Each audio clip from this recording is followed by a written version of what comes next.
Así inicia Es Noticia en profundidad. Qué placer acompañarles. Soy Tatiana Pérez y les saludo desde nuestra sede central en Caracas, en Venezuela. A partir de este momento, en la próxima hora, tenemos 3 temas que son noticia. Primero, como siempre, los desplegamos en titulares. En noticia, Colombia y Venezuela. Ambos gobiernos dan un paso clave en la reconstrucción de relaciones bilaterales. La frontera terrestre común ya está abierta y por allí pasa la carga pesada, además del tránsito peatonal de una zona cargada de historia. ¿Qué significa para ambos países? ¿Qué significa para América Latina? Vamos a analizarlo.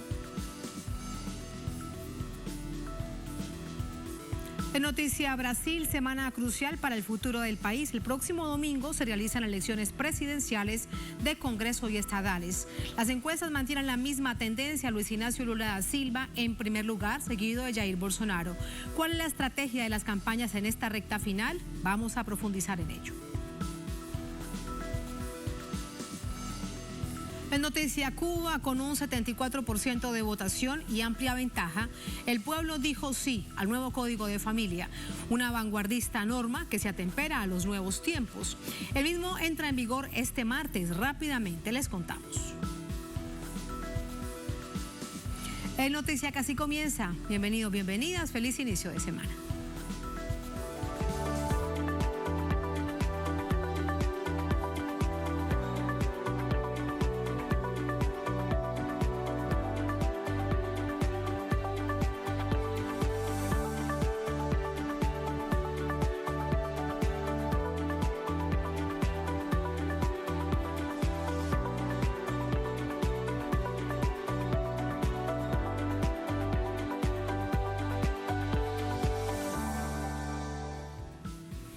En noticia, Colombia y Venezuela, luego de 7 años de estar cerrada la frontera común, finalmente se han reabierto, un hecho que fue calificado como histórico por autoridades de ambos países, que sella el proceso de restablecimiento de relaciones bilaterales que estaban rotas por la política injerencista del expresidente de Colombia, Iván Duque, contra Venezuela y sus intentos de derrocar al presidente de Venezuela, Nicolás Maduro. Desde San Antonio, Estado Táchira, nuestra corresponsal Madeleine García nos ofrece los detalles. Avanzaron las autoridades venezolanas, iban al tan esperado reencuentro. Y con rosas blancas llegó el presidente Gustavo Petro y sus ministros a la mitad del puente internacional Simón Bolívar, que une a Colombia y Venezuela. La regalaron a la comitiva del presidente Nicolás Maduro como símbolo de paz. Hubo abrazos de reencuentro para sanar las heridas que dejó la política guerrerista y de violación del derecho internacional del expresidente Iván Duque.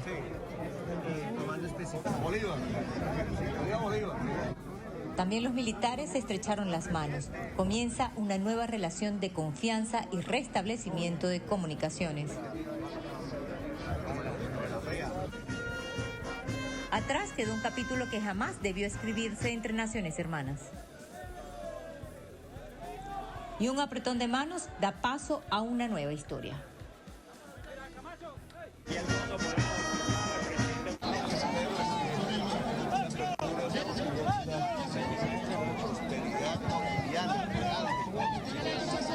En primerísimo lugar para el pueblo, la gente, la economía popular de norte de Santander, del Táchira y para todo el pueblo venezolano en general. Símbolo de unidad que nunca debe cerrarse. La globalización antes que nada es comercio y unidad entre vecinos. Pues un suicidio que no debe repetirse. Como homenaje a los colombianos, la banda marcial de la Guardia Nacional de Venezuela interpretó el himno de Colombia y lo mismo sucedió del otro lado de la frontera. Más temprano las gandolas con productos venezolanos se prepararon para cruzar hacia Colombia. Hubo aplausos. Sonaron las cornetas. Se vivió una fiesta. Un momento de alegría, de felicidad, y gracias a Dios se llegó este día. Finalmente se restablecían las relaciones comerciales en la segunda frontera con mayor intercambio comercial de Latinoamérica. El tiempo detenido comenzó a avanzar.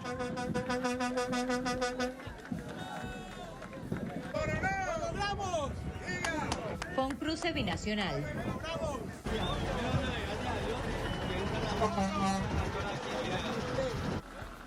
Las poblaciones de ambos países celebraron la victoria de la alta política, la sensatez y el diálogo.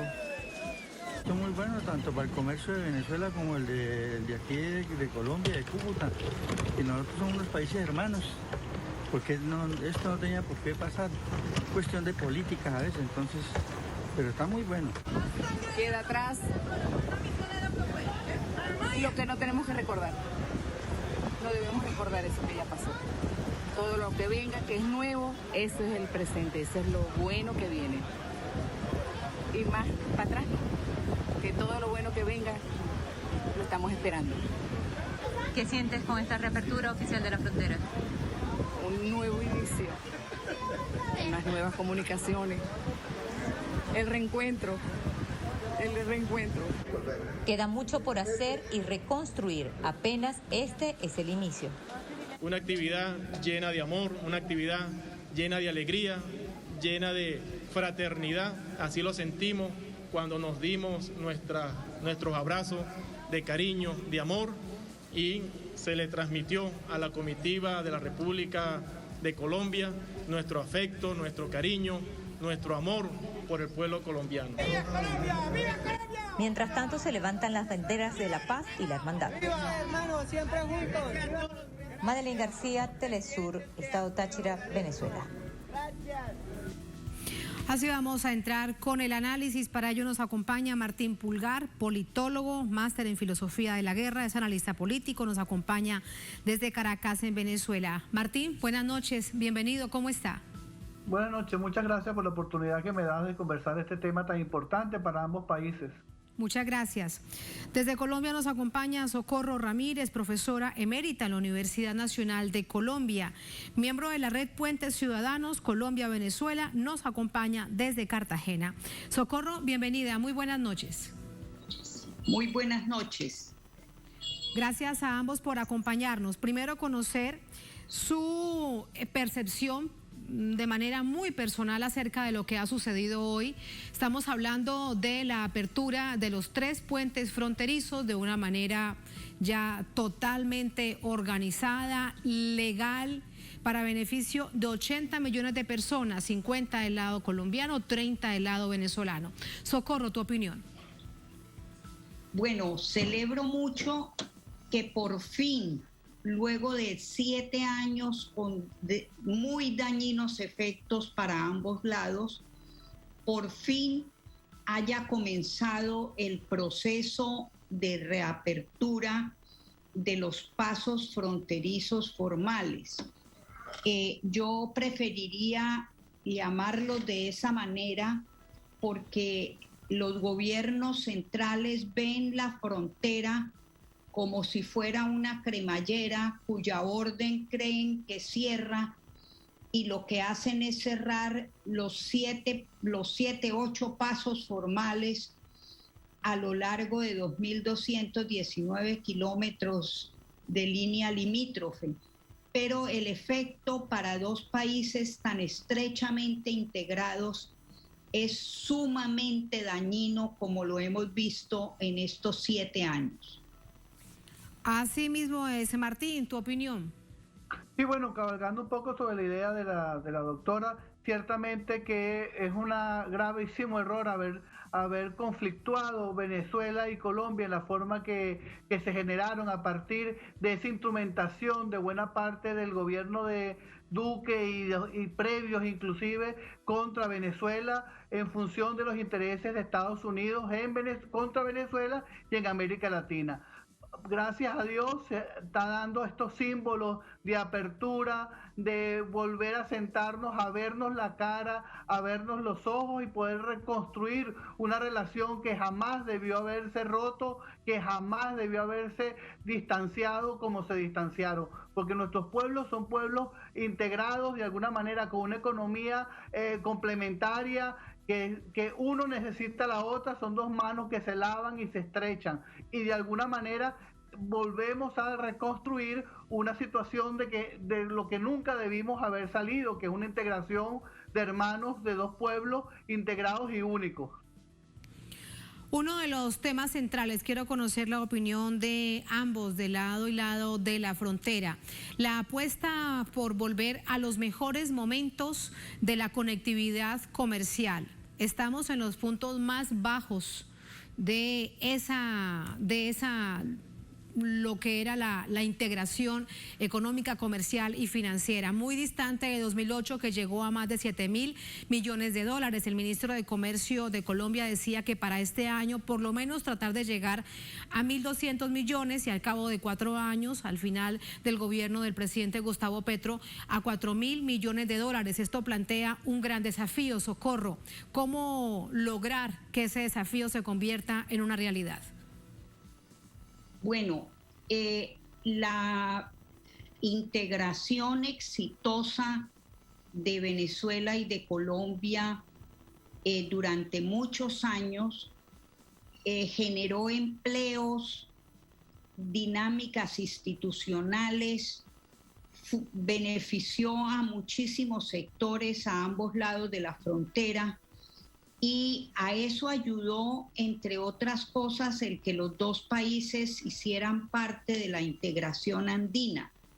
Ahora se está hablando de la posibilidad de que Venezuela regrese a la comunidad andina y de alguna manera mucho de ese intercambio y esa integración económica se reviva en el marco de ese proceso de integración que generó muchísimos mecanismos para procesar y tramitar todo lo que implica un intercambio económico tan intenso, y estar ambos en la comunidad andina permitiría justamente recuperar mucho de todo ese proceso que fue mutuamente beneficioso por décadas para los dos países.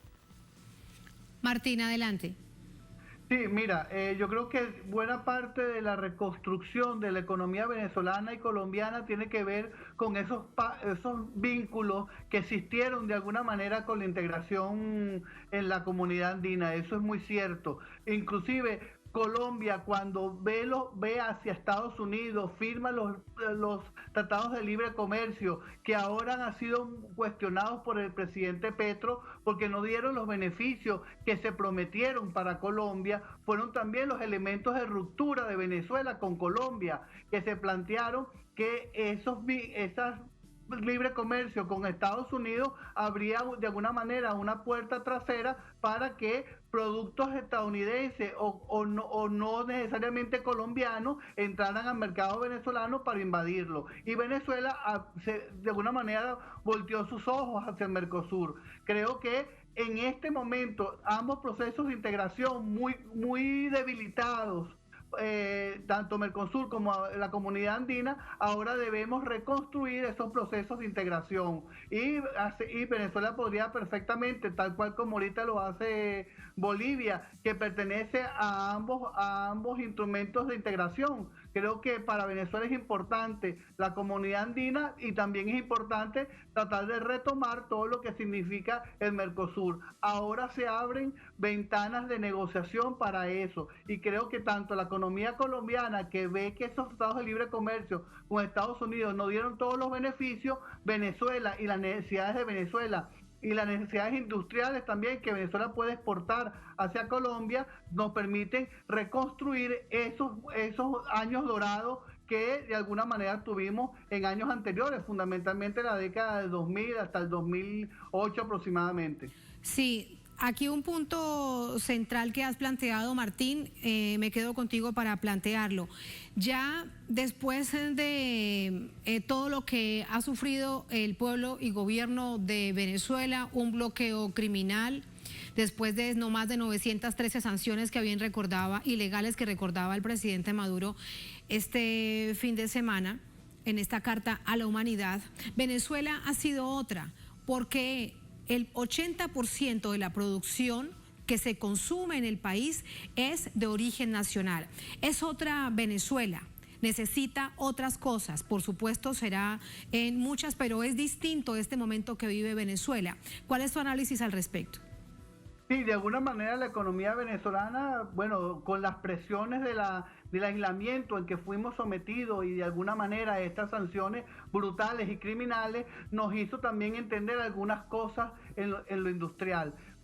Muy especialmente todo lo que significa una integración y la producción industrial y la producción comercial de otra naturaleza. Creo que Venezuela debe salir de apoyarse solo en el petróleo, no digamos el rentismo petrolero. Yo tengo mis observaciones sobre ese concepto, pero de alguna manera no solamente apoyarnos en un extractivismo mineral, en este caso el petróleo, y poder impulsar sectores industriales que atiendan el mercado local, pero también que atiendan todo lo que es la exportación y que pueda complementar buena parte del mercado colombiano, que lo hacíamos.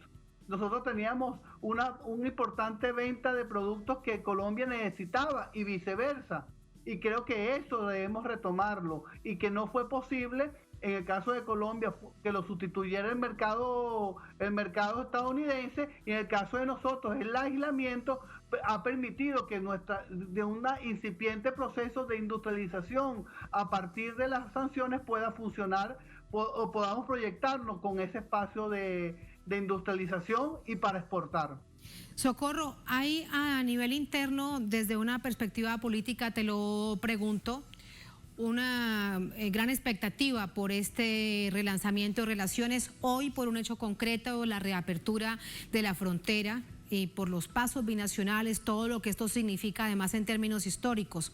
Pero hay sectores que no lo ven de esta manera. El partido del expresidente Uribe, Centro Democrático, convocaban para hoy mismo, le pregunto si es una casualidad difícil de creer, para hoy 26 de septiembre, una marcha en contra del gobierno del presidente Petro, cargado de mentiras, tratando de instalar narrativas que son absolutamente falsas, recordando mucho, sin duda, el plebiscito del año 2016 que se perdió, la guerra sobre la paz, pero de nuevo tratando de instalar esa narrativa. ¿Tu análisis? Bueno, sí, fue una coincidencia. Yo creo que el mayor énfasis es sobre reformas que propone el gobierno de Gustavo Petro, que el uribismo y buena parte de los sectores de derecha han articulado una reacción contra el gobierno y van a realizar distintas manifestaciones. La primera fue hoy. Digo coincidencialmente porque de alguna manera también han rechazado el que el gobierno Petro reconozca a Maduro y restablezca relaciones con Venezuela.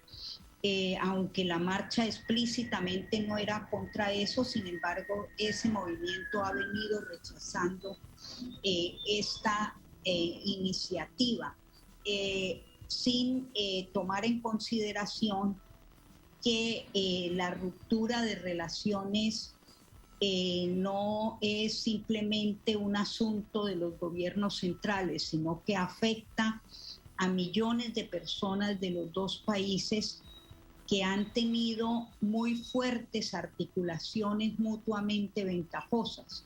Y en ese sentido me parece que la reapertura, el primer paso que se dio hoy, es no solo necesario, sino también insuficiente. Los mismos gobiernos han dicho que era un primer paso que sigue un proceso intenso de construcción de mecanismos y de negociaciones para regular distintos procesos que esa reapertura involucra. Me parece que más que hablar de normalizar las relaciones y dejarlas simplemente a un nivel de los gobiernos centrales, creo que estamos abocados a reconstruirlas con la participación de ojalá actores fronterizos de ambos lados que han sido cruciales en estos 7 años de tensión entre los gobiernos centrales y de ruptura de toda la institucionalidad para manejar esta estrecha vecindad. Y me parece que, por ejemplo, los gobernadores de ambos lados en varios ámbitos fronterizos pudieron tener mesas de trabajo, invitaron a los dos gobiernos centrales para procesar asuntos urgentísimos locales que ocurrieron en lo ambiental, en lo social, en lo migratorio, y me parece que deben contar ellos, esas autoridades locales, también en este proceso de reconstrucción de la relación que hoy se abre, como los sectores empresariales. Las cámaras de comercio de ambos lados ayudaron muchísimo a este proceso de reapertura. De hecho, venían preparando desde los sistemas posibles de revivir acuerdos aduaneros y de distinto tipo para garantizar que esa reapertura pueda procesar pronto toda ese comercio binacional mutuo. Para que logre este dinamismo que tanto hasta habían preparado los gremios económicos y las cámaras de comercio, protocolos de bioseguridad en momentos de la pandemia para mostrarle a los gobiernos la conveniencia de reapertura de esos pasos fronterizos formales, porque ese cierre generó un daño terrible para las poblaciones y hizo crecer la criminalidad a ambos lados, que se aprovechó de esos flujos poblacionales para extorsionarlos ante la ausencia de los dos estados a lo largo de la frontera. Entonces, me parece que para que la derecha no siga aprovechando momentos como este y más bien se pueda profundizar lo que hoy se abrió, es necesario que los dos gobiernos estimulen la participación de muy diversos sectores locales, ciudadanos, redes sociales de ambos lados, para ayudar en muchas dimensiones que son necesarias de abordar en este momento. Así es, Socorro. Una última pregunta respecto, Martín, además parte de su experticia, el tema de la seguridad fronteriza. Colombia, con un extenso, lamentablemente, histórico conflicto armado interno que se ha transfronterizado, no solamente a Venezuela, también a Brasil, Ecuador, y se ha exportado, además de otras formas de criminalidad. El gran desafío al respecto en esta amplísima frontera, más de 2.000 kilómetros, de hecho, de frontera. Sí, bueno, es muy importante el buen relacionamiento entre ambos países, fundamentalmente por este tema de la seguridad. La ruptura de relaciones y la ruptura de mecanismos de comunicación entre Colombia y Venezuela lo que hizo fue crecer exponencialmente buena parte de los elementos delictivos que existen en ambos lados fronterizos, y que de alguna manera en toda la frontera viva siempre existen estos factores, y que las buenas relaciones de los países vecinos controlan y mantienen en un nivel aceptable y moderado cualquier elemento que distorsione la paz ciudadana y la paz social. Creo que es fundamental también el relacionamiento con los ministros de la Defensa y los ministros de Relaciones Interiores, que se abren como un espacio para la negociación, los acuerdos, las informaciones conjuntas sobre búsqueda de estos grupos delincuenciales y de control de estos grupos de delincuentes que hacen vida en la frontera. También la apertura de la frontera permite que se formalicen procedimientos que pasaron a ser informales, que pasaron a ser ilegales de alguna manera. Ahora vuelven a ser legales, se establecen mecanismos de control por parte de ambos países. Creo que es fundamental, por eso esta apertura es para ambos países determinante, tanto para Colombia, que está buscando de nuevo una paz con los grupos alzados en armas y con los grupos violentos, y en el caso venezolano, por supuesto, todo un vínculo con Colombia que permita también que estos grupos transfronterizos que hacen vida también en Venezuela puedan ser controlados y puedan impedir que mucha de la violencia que en el lado fronterizo colombiano tiene vida de hace muchos años, también se ha trasladado a Venezuela, muy especialmente en el caso de Apure, pero también en la franja limítrofe de ambos países. Creo que la seguridad es un tema central, inclusive para que el comercio vuelva a ser vivo y vuelva a tener un crecimiento importante. La seguridad es parte fundamental de los actores sociales y los actores económicos para poder tener éxito en sus inversiones y en su comercio, igual que la movilidad humana y sus controles. Creo que es fundamental la parte de seguridad y la negociación entre ambos países en torno a este tema. Para toda la población que hace vida de lado y lado de la frontera. Muchísimas gracias, Martín, por este análisis. Buenas noches. Gracias. Socorro, gracias. Muy buenas noches. Buenas noches, con mucho gusto. A ustedes, gracias. Así vamos a la primera pausa en esta emisión de Es Noticia. Al volver en Noticia Brasil, semana crucial para el futuro del país. El próximo domingo se realizan elecciones presidenciales, la mayor parte del Congreso y estadales. Las encuestas mantienen la misma tendencia. Luis Ignacio Lula da Silva en primer lugar, seguido de Jair Bolsonaro. ¿Cuál es la estrategia de la campaña en esta recta final? Vamos a analizarlo. Al volver, estamos en Es Noticia.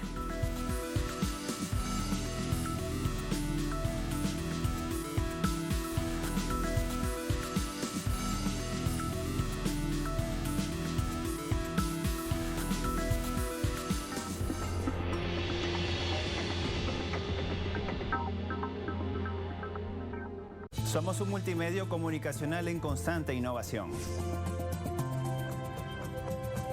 Conectamos cada rincón de América hasta Europa. Hacemos más fuerte nuestra huella mundial. Creemos en la verdad de los pueblos y en sus procesos. Porque en un mundo donde las historias son contadas por sus protagonistas, Telesur siempre da más.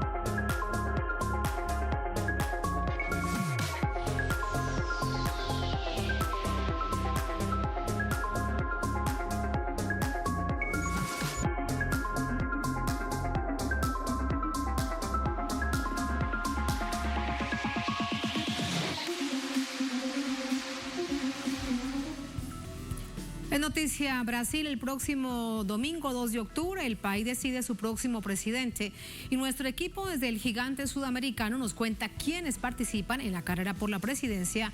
Algo muy importante, cuáles son sus propuestas. Vamos a verlo. Son los candidatos que buscan llegar a la presidencia de Brasil el próximo 2 de octubre. Están en la disputa Ciro Gomes del PDT, Partido Democrático Laborista. Fue gobernador del estado de Ceará, ministro de Hacienda en el gobierno de Itamar Franco y ministro de Integración Nacional en el de Lula. Disputa su cuarta presidencia. Constituinte Eimael del Partido Demócrata Cristiano fue diputado en el estado de Sao Paulo y disputa su sexta elección presidencial. Luis Felipe Ávila del Partido Novo, creado por el Banco Itaú, defiende una agenda ultraliberal, similar a la de Bolsonaro, pero de retórica menos confrontativa. El actual presidente Jair Bolsonaro, del Partido Liberal, ex capitán del Ejército, concejal y diputado federal. Fue el primer militar que llegó a la presidencia desde 1945 en Brasil. Leo Pericles, del Partido Unidad Popular, es el único hombre negro entre los candidatos a la presidencia. Participó en movimientos estudiantiles y de lucha por vivienda digna. Lula da Silva, ex tornero mecánico y expresidente de Brasil en 2 oportunidades. Fue preso en el 2018 cuando era favorito en las encuestas en la carrera por la presidencia. Luego fueron anuladas todas las causas en su contra. El padre Kelmón, del Partido Conservador PTB, lidera el movimiento cristiano conservador latinoamericano.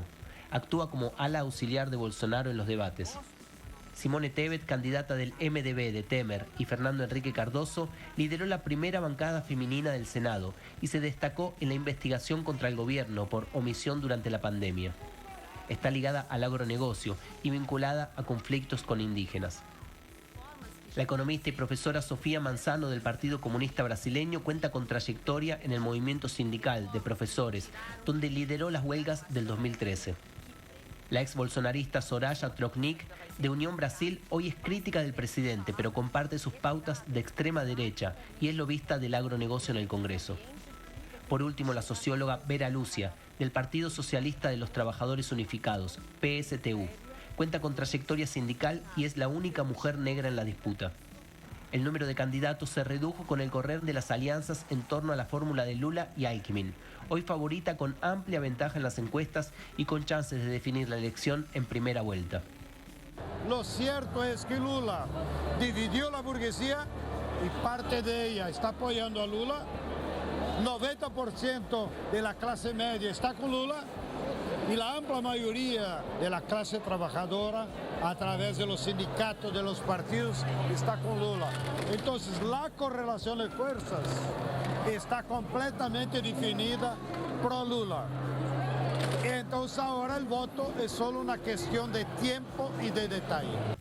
En una elección polarizada entre Lula y Bolsonaro, para garantizar el triunfo en primera vuelta, Lula busca el voto útil de la tercera vía, que casi está fuera de la disputa. Y además lucha contra la abstención de voto, que suele ser alta entre los sectores de menores recursos, donde Lula tiene amplia preferencia. No podemos tener 10% de votos nulos. Es importante convencer en estos días a cada persona a ir a votar. Vayan y voten. Elijan a su diputada, a su diputado, su gobernador, sus senadores, su presidente, para después tener el derecho de exigirles. Las elecciones también definirán gobernadores de los estados, senadores, diputados federales y estaduales. Una cuestión que no es secundaria para la gobernabilidad y la cintura en la implementación de proyectos por el próximo gobierno. Ignacio Lemus y Julia Nassif para Telesur.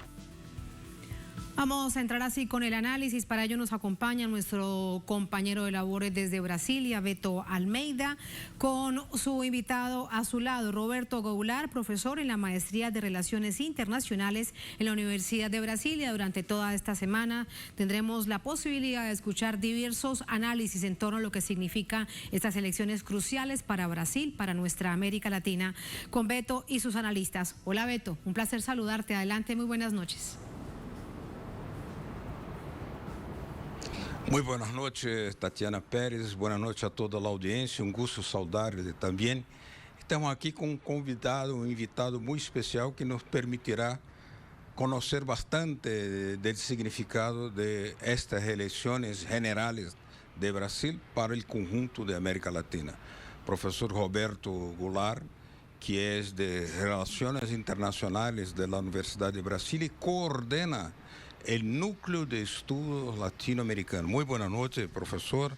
Yo quisiera que me dijera de cara qué significado puede tener para América Latina el rumbo que va a tomar el voto de los brasileños el próximo domingo. Buenas noches, Beto. Esta elección en Brasil es muy importante por cuenta de que se gana Lula, hay una renovación de las relaciones internacionales de Brasil con toda la América Latina, incluso la cuestión, por ejemplo, de integración, pero también la gobernanza regional, porque nosotros lembramos que durante el periodo de gobierno Lula, de 2003 a 2010, y después con Dilma Rousseff, de 2011 a 2016, nosotros tuvimos con la América Latina una relación muy más estrecha, muy más profunda, en términos comerciales, en términos políticos, pero también una mayor autonomía por la parte de los países latinoamericanos, claro, juntamente con Brasil. Pero si venza, caso venza Bolsonaro un segundo mandato, representa más ainda un distanciamiento, fica más alejo de los problemas de la América Latina, porque tiene una política externa que es una política externa más voltada para las grandes potencias, como por ejemplo los Estados Unidos, que en este momento pone una dificultad muy grande para estrategia de Bolsonaro, porque el gobierno Biden está ahí distanciado de su agenda política, no caso de Brasil con América do Sul. Pero creo que lo principal es la reconstrucción de toda la política exterior brasileña, y es claro que América Latina terá ahí un lugar de destaque caso venza Lula. Durante los gobiernos populares de América Latina, hace algunos años atrás, se crearon instrumentos importantes como el CELAC, la UNASUR, y se fortaleció el Mercosur, que venía de antes. El voto en Lula sería la revitalización de todo eso y más allá, y Bolsonaro sería seguir la parálisis, ¿es así?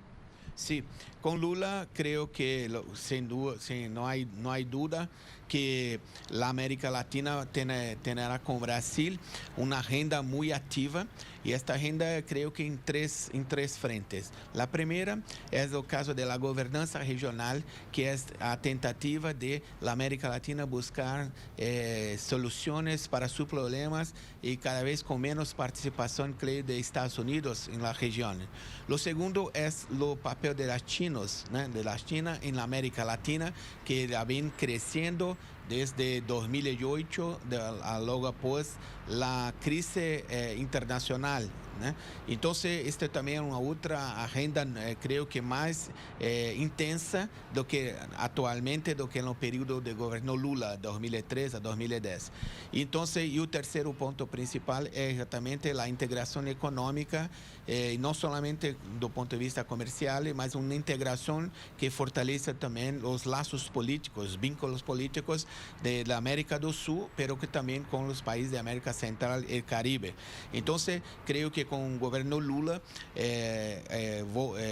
volta también en una parte de la expertise de la política exterior, como por ejemplo Celso Amorim certamente estará asesorando Lula, no sé si como ministro, pero con una persona sin duda alguna de primera grandeza en la política exterior brasileña en estos últimos 30 años, por ejemplo. Entonces, junto con esto, creo que la América Latina entonces va a haber una renovación de las relaciones entre Brasil y la región.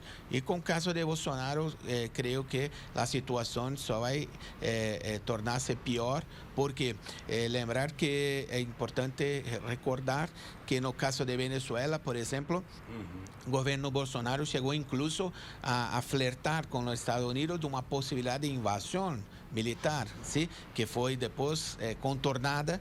Pero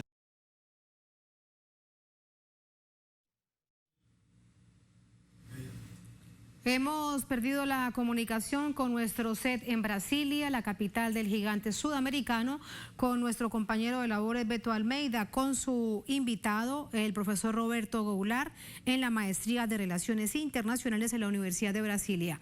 Nos queda un tiempo para mantener este análisis. Entre tanto, quiero recordarles lo que se elige el próximo 2 de octubre, el próximo domingo, que entre otras cosas tenemos una amplia cobertura y programa especial con el análisis hasta tener los resultados.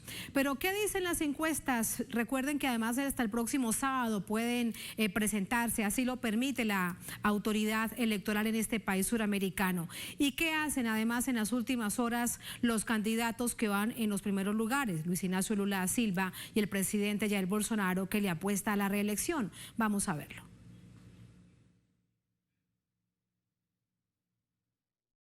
Los principales candidatos que apuntan en las encuestas para las próximas elecciones de Brasil este domingo 2 de octubre iniciaron la semana en reuniones y con nuevos datos electorales. El presidente Jair Bolsonaro, y candidato a la reelección, recibió este lunes a los miembros de la Comisión de Observación de la Organización de Estados Americanos, OEA, a pesar de que en varias ocasiones ha manifestado que las misiones no tienen nada que observar, ya que el sistema electrónico que el país utiliza no permite ningún tipo de auditoría. Además de la OEA, El Tribunal Supremo Electoral invitó a la Comunidad de Países de Lengua Portuguesa y la Fundación Internacional para Sistemas Electorales y el Centro Carter.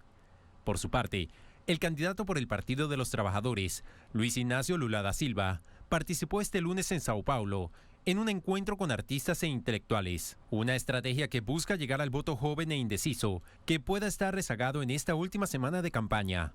Este lunes también fue publicada una encuesta de la IPEC, la cual muestra al expresidente Lula con 48% de la intención de votos y al presidente Jair Bolsonaro con 31%. Asimismo, la encuestadora IPEC reveló que de haber una segunda vuelta, el candidato del Partido de los Trabajadores llegaría a un 54% y el presidente Bolsonaro 35%. Vamos a hacer una brevísima pausa en esta emisión de noticias. Ya venimos con más del análisis acerca de estas elecciones cruciales en Brasil. Presidenciales, mega elecciones. Hay además, recuerden, la mayor parte del Congreso y también de autoridades estadales. Ya venimos con más.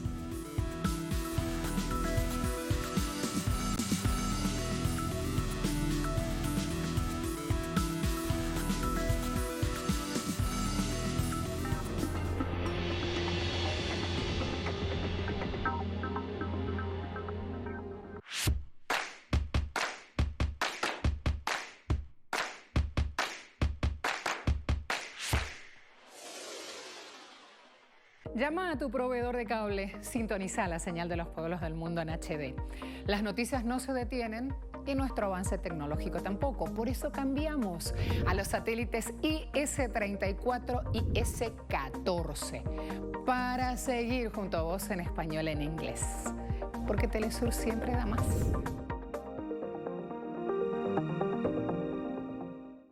En un mundo que no se detiene, te brindamos un espacio para mantenerte al día.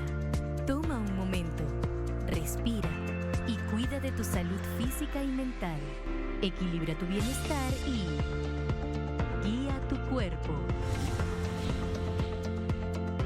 Martes. Solo por Telesur.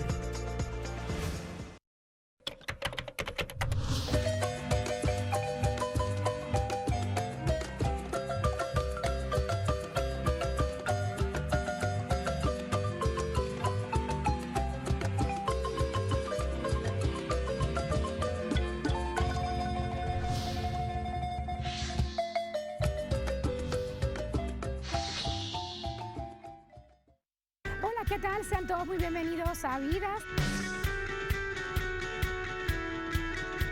Hay lugares donde el arte se unifica con el orgullo de los pueblos. Y esos lugares están llenos de colores, alegría, pasión, tradiciones, arraigo, valor y entrega. Vidas, todos los viernes.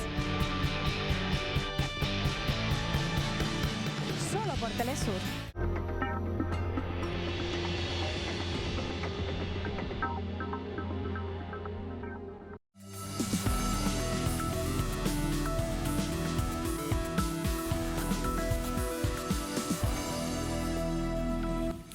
Volvemos con más de noticia, con más del análisis de lo que significan elecciones presidenciales el próximo domingo 2 de octubre en Brasil.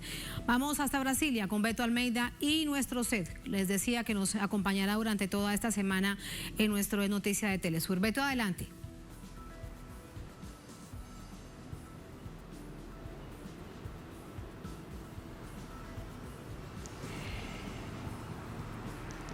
Bueno, estamos retomando acá la entrevista con el profesor Roberto Goulart, profesor de Relaciones Internacionales de la Universidad de Brasilia y también coordinador del Núcleo de Estudios Latinoamericanos de esa universidad.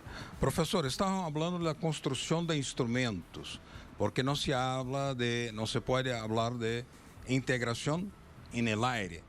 Y una cosa que quedó pendiente de la oportunidad pasada fue que no se concretó el Banco del Sur como se esperaba. ¿Qué se puede esperar ahora cuando una eventual volta de Lula, recuperación de Lula, significará un impulso renovado para oxigenación de relaciones internacionales en América Latina? No caso de un instrumento como Banco do Sul, que foi proposto pela Venezuela em período de Chávez, e que depois, mesmo com a ajuda do Banco Nacional de Desenvolvimento em Brasil, não avançou, porque o fato é que não havia ainda uma maturidade de projeto, porque implica que, por exemplo, no caso da participação do Brasil, o Congresso Nacional brasileiro tem que aprovar a participação do Brasil, incluso um aporte para o banco. Então, naquele momento, o Brasil preferiu seguir com o financiamento do BNDES e abrindo um escritório em Montevideo, e que depois havia uma carteira importante de inversões na América do Sul. Então, o problema também foi que, no caso do Banco do Sul, não ficou muito claro, né, das autoridades brasileiras, monetárias brasileiras, como, por exemplo, o Banco Central, o próprio Ministério da Fazenda, na época, Economia, como seria a operacionalidade do banco.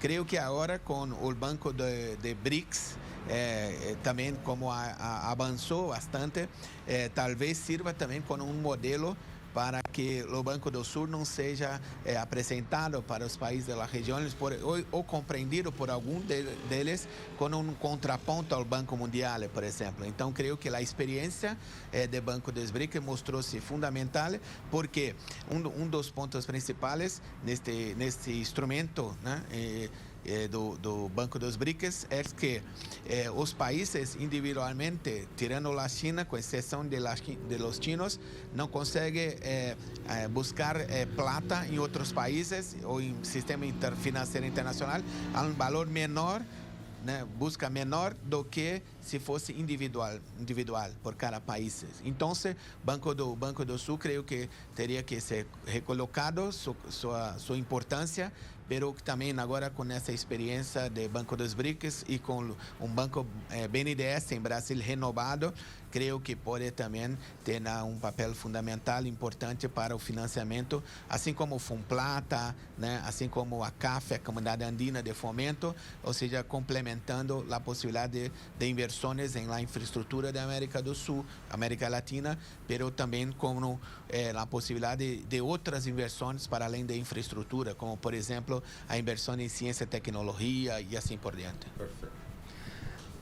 Então, Tatiana, estamos vendo quantas decisões, quantos impactos, quantos desdobramentos o voto do domingo do povo brasileiro, nesse próximo domingo, poderá proporcionar cambios fundamentais, não somente para o Brasil, mas também para o conjunto de países de América Latina muito relacionados com nós.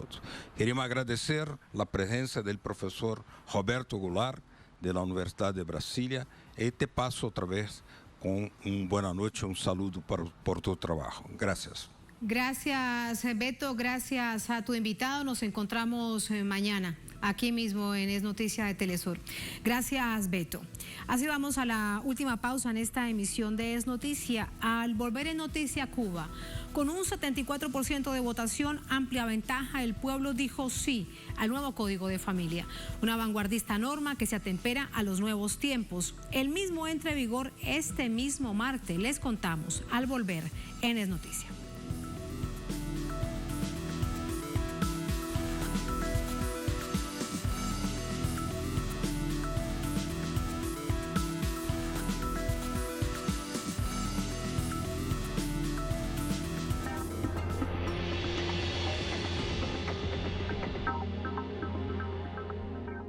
Disfruta desde cada rincón de América Latina y también en Europa ahora nuestra señal HD tanto en inglés como en español. Órale, gracias a los satélites IS-34 e IS-14 podrás ver nuestro contenido cultural en mejor calidad de imagen. ¿Qué esperas? No te quedes fuera y contacta a tu operadora de cable para seguir disfrutando con nosotros, porque Telesur siempre da más.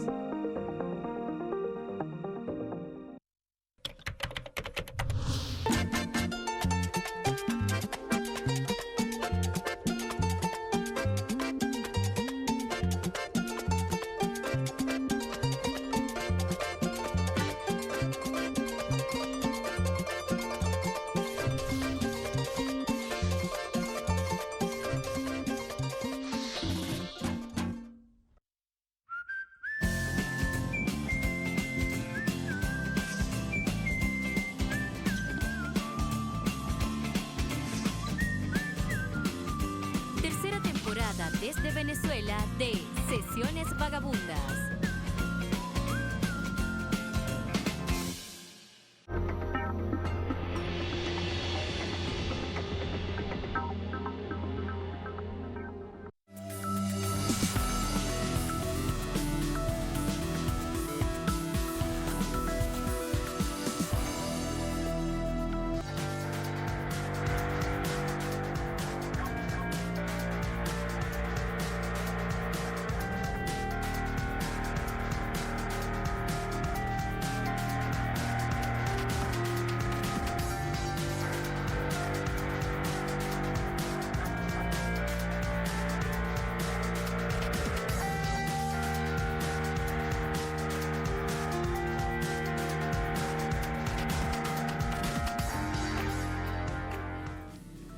En Noticia Cuba, en un referendo consultivo, la ciudadanía dijo sí al nuevo Código de las Familias, que legisla en materia de derechos para niños, niñas y madres como cabeza de familia y relaciones familiares en general. Vamos a verlo.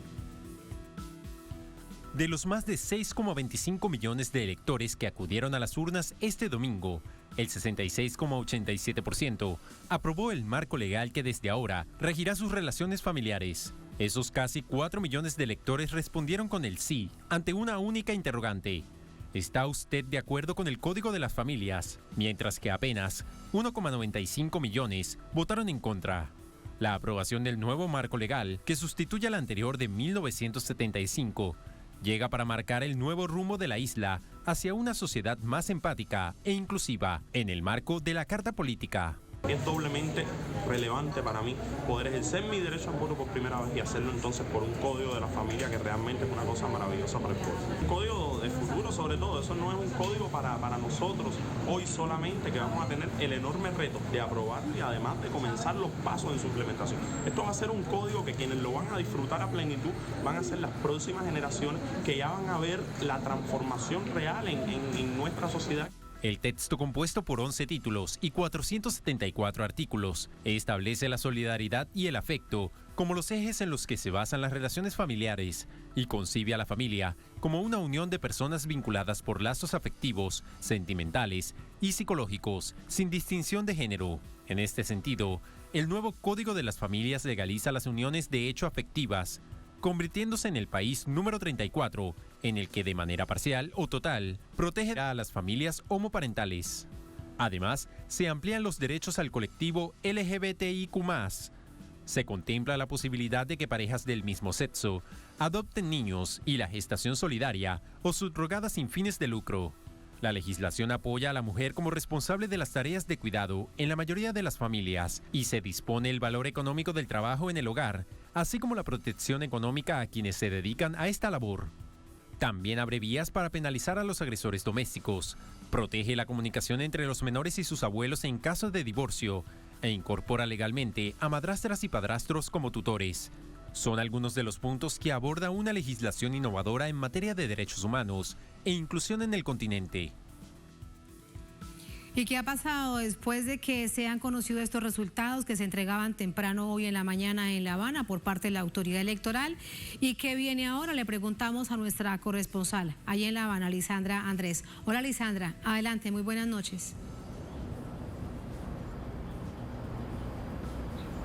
Hola Tatiana, un gusto saludarte, muy buenas noches también para ti. Pues a partir de mañana 27 de septiembre ya formalmente el nuevo Código de las Familias que los cubanos dieron el sí mayoritario en las urnas en el día de ayer, pues ya formalmente será ley a partir de que sea publicado en la Gaceta Oficial de la República de Cuba. Hoy el presidente cubano Miguel Díaz-Canel y el presidente de la Asamblea Nacional del Poder Popular Esteban Lazo firmaron este código luego de que fuera referendado en el día de ayer, y este ya era el último paso para que pase a ser ya ley el Código de las Familias en Cuba.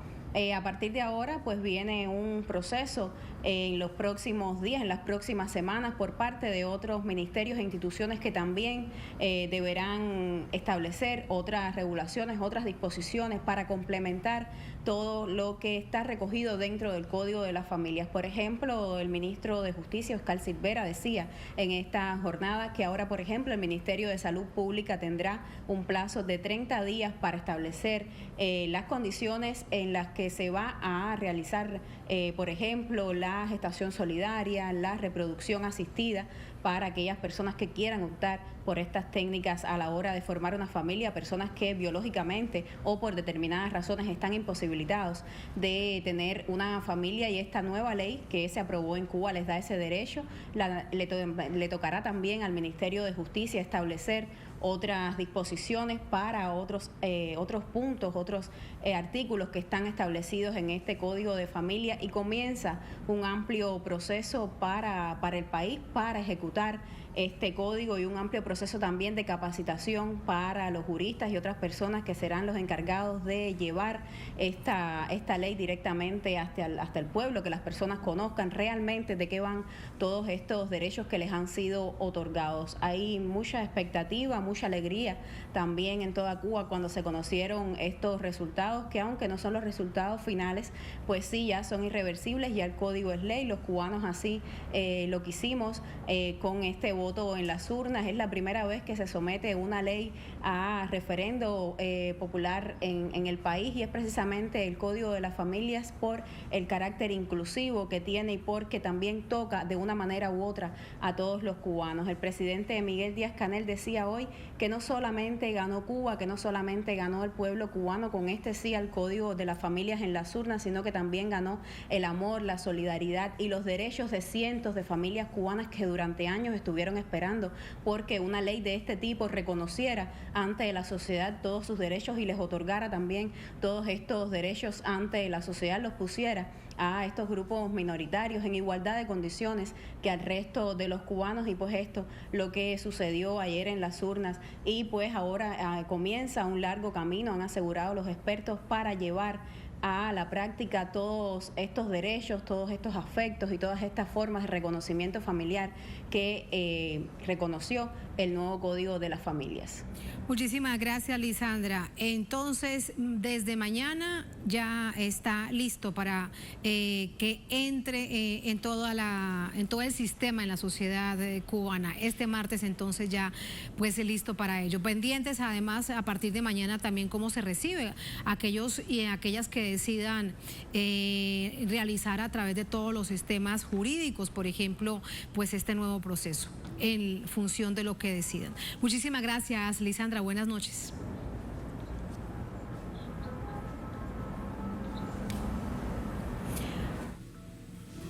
Agradecemos a nuestra corresponsal en La Habana. Gracias a ustedes por habernos acompañado. Será hasta mañana. Sigan con nosotros.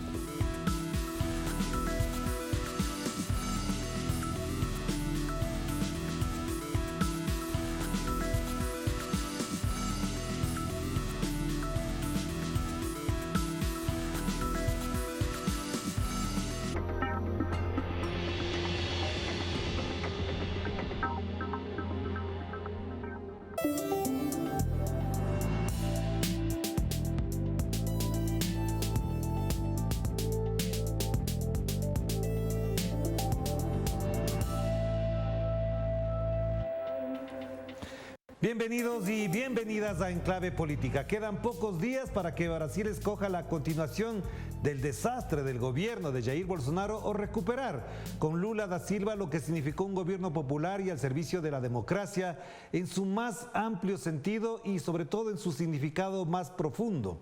Aquí no hacemos pronósticos, pero sí análisis, y por eso tenemos por delante la percepción de que ganando Lula no solo